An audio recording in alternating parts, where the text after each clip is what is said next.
Hello dear students.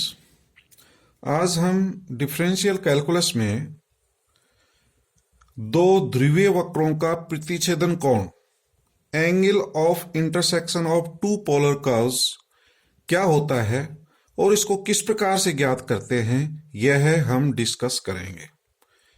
अर्थात हमें कोई दो पोलर कर्व्स दे रखे हैं, तो इन दो ध्रुवीय वक्रों का प्रतिच्छेदन कोण क्या होता है यह हम डिस्कस करेंगे और इसको किस प्रकार से ज्ञात करते हैं।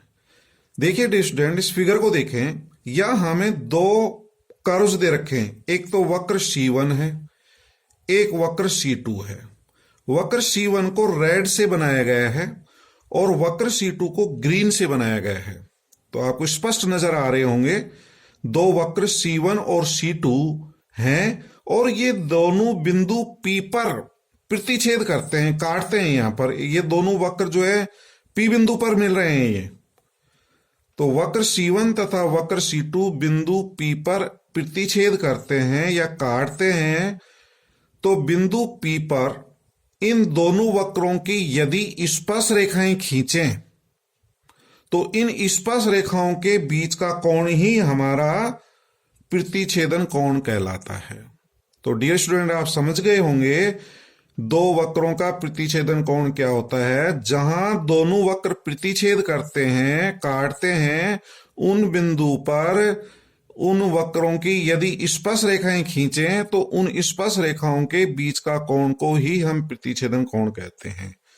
यहां C1 और C2 दो वक्र हैं, ये P बिंदु पर प्रतिच्छेद करते हैं। यदि बिंदु P पर वक्र C1 की ये टेंजेंट लाइन बनाएगी, ये PT is tangent line at P of curve C1। इसी तरह वक्र C2 की बिंदु P पर ये स्पर्श रेखा है, ये वाली PR। C2 की स्पर्श रेखा कौन सी है? PR है। वक्र C1 की स्पर्श रेखा कौन सी है? PT है।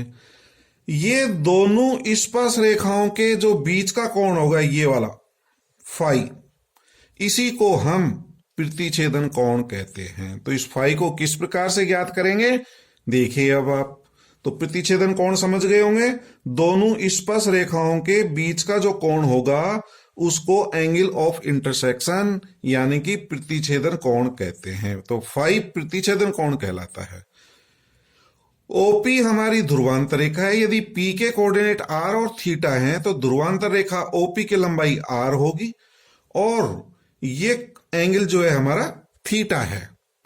ओ एक्स हमारी इनिशियल लाइन है, तो प्रारंभिक रेखा और ध्रुवांतर रेखा के बीच का कोण क्या है? थीटा है। यदि ये स्पर्श रेखा जो है PR, ये स्पर्श रेखा वक्र C2 की है, यदि ये स्पर्श रेखा OP के साथ φ2 कोण बनाए और वक्र C1 जो दे रखा है इसका P बिंदु पर स्पर्श रेखा यदि खींचे, ये स्पर्श रेखा PT, ये φ1 कोण है। तो φ1 कोण है स्पर्श रेखा और ध्रुवांतर रेखा के बीच का कोण। ये कोण φ1 है, ये कोण φ2 है और यदि ये कोण φ मान लें तो ये φ किसके बराबर होगा? इस φ1 में से φ2 को घटा देंगे तो एंगल φ इक्वल्स टू φ1 माइनस φ2 होगा। तो प्रतिच्छेदन कोण दोनों स्पर्श रेखाओं के बीच का जो कोण है ये φ, इस पूरे कोण में से ये वाला कोण घटा दें, φ1 में से φ2 को घटा देंगे तो हमारा φ प्राप्त हो जाएगा। यही हमारा प्रतिच्छेदन कोण कहलाता है, एंगल ऑफ इंटरसेक्शन कहलाता है। ठीक है, तो φ इक्वल्स टू φ1 माइनस φ2 होता है। तो इस फॉर्मूले को आप याद रखें। यदि दोनों तरफ tan लगा दें, यहां पर भी tan लगा दें, यहां पर भी tan लगा दें, तो tan φ equals to tan φ1 minus φ2। अब tan a माइनस बी का फॉर्मूला जानते हैं आप, tan a minus tan b upon 1 plus tan a tan b होता है। ठीक है डियर स्टूडेंट, तो tan φ1 minus tan φ2 upon 1 plus tan phi one into tan phi two. जब यहां माइनस होता है तो ऊपर माइनस आएगा, ये प्लस आएगा। जब ये प्लस होता है तो ऊपर प्लस आता है, नीचे माइनस आता है। तो ये हमारा फॉर्मूला बन गया। यदि वक्र C1 का समीकरण, इसको हम C1 का समीकरण मान लें, R equal to F1 theta. अब इस वक्र का हम φ1 कोण ज्ञात कर सकते हैं, क्योंकि आप जानते हैं tan phi equal to R D theta upon D R होता है, R D theta upon D R, ये tan फाई होता है। लेकिन हमने जो है यहां पर φ1 लिया है, इसलिए tan φ1 equal to R D theta upon D R. और tan φ1 को यदि हम L1 से डिनोट करें, इसी प्रकार वक्र C2 के लिए लिख सकते हो। वक्र C2 का समीकरण है R equal to F2 theta, तो L2 equal to tan φ2 equal to R D theta upon D R. तो पहले वाले वक्र से आप tan φ1 का मान निकाल सकते हैं, दूसरे वाले वक्र से tan φ2 का मान निकाल सकते हैं। tan φ1 को L1 माना गया है, tan φ2 को L2 माने। यदि हम यहां रख दें तो tan phi equal to L1 minus L2 upon 1 plus L1 L2, ये हो जाएगा डियर स्टूडेंट, ठीक है। और tan को यदि इधर लगा दें तो phi equal to tan inverse हो जाएगा। यदि इस फाई का मान π/2 हो, अर्थात दोनों स्पर्श रेखाएं लंबवत हों परस्पर, यानी कि उनके बीच का कोण π/2 हो, तो tan π/2 का आप मान जानते हैं कि इंफिनिटी होता है, अनंत होता है। तो tan π/2 का मान अनंत यानी कि 1/0। तो इसको वज्र गुणा करेंगे तो 0 तो इधर गुणा होगा और 1 इधर गुणा होगा, तो 1 equal to 1 plus tan φ1 into tan π/2 हो जाएगा, यानी कि 1 plus L1 L2 equal to 0, L1 L2 equal to -1। तो ये प्रॉपर्टी आप जानते हैं, यदि स्पर्श रेखाएं लंबवत हों तो L1 L2 का मान -1 होता है। यदि दोनों स्पर्श रेखाएं समानांतर हों, तो समानांतर होंगे तो फाई का मान होगा 0, tan फाई इक्वल टू 0, और tan 0 का मान 0 होता है।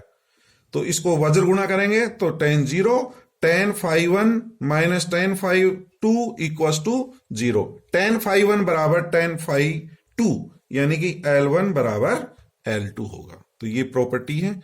तो आप ये फाई का मान निकाल सकते हैं, दोनों स्पर्श रेखाओं के बीच का कोण फाई इक्वल टू φ1 माइनस φ2 होता है। तो ये फॉर्मूला याद रखें। यदि दो वक्रों के समीकरण अपन को पता हो, R equal to A1 plus cos theta, एक वक्र तो ये दे रखा है, इसको C1 मान लेते हैं। दूसरे वक्र का समीकरण R equal to B1 minus cos theta हो, तो एंगल ऑफ इंटरसेक्शन का मान ज्ञात कीजिए। तो आप इससे फाई का मान निकाल सकते हैं, इस वक्र का फाई का मान या φ1 का मान निकाल सकते हैं। tan फाई इक्वल टू आप जानते हैं R D theta upon D R होता है। तो पहले वक्र का समीकरण R equal to A1 plus cos theta, phi का मान अपन पूर्व में ज्ञात करना सीख चुके हैं। दोनों तरफ log ले लेता हूं, log R equal to log A plus log 1 plus cos theta. इसका डिफ्रेंशिएट करें विद रेस्पेक्ट टू t, तो 1 upon R D R upon D theta equal to, इसका डिफ्रेंशिएशन हो जाएगा, इसका 0 हो जाएगा। तो log R का 1 upon R D R upon D theta equal to log 1 plus cos theta करेंगे 1 अपॉन 1 प्लस कोस थीटा का माइनस साइन थीटा। तो आप जानते हैं कि ये मान कोट फाई का होता है, tan फाई होता है R D theta upon D R, ये इसका उल्टा है कोट फाई। इसको हाफ एंगल में चेंज कर लें, minus sine theta 2 sine theta by 2 cos theta by 2 होता है, 1 plus cos theta 2 cos square theta by 2 minus 1, 1 से 1 कट जाएगा, 2 से 2 कटेगा, एक कोस कट जाएगा, माइनस tan थीटा बाई 2। तो कोट फाई इक्वल टू, ये माइनस tan थीटा बाई 2 को भी कोट में बदल लें तो ये हो जाएगा cot pi by 2 plus theta by 2। आप जानते हैं कि cot 90 plus theta minus ten theta होता है, तो इसको कोट में चेंज कर लेना, तो phi equals to pi by two plus theta by two. तो ये फाई का मान आ गया। तो फर्स्ट वक्र के लिए यदि फाई का मान फाई वन हो तो phi one equals to pi by two plus theta upon to.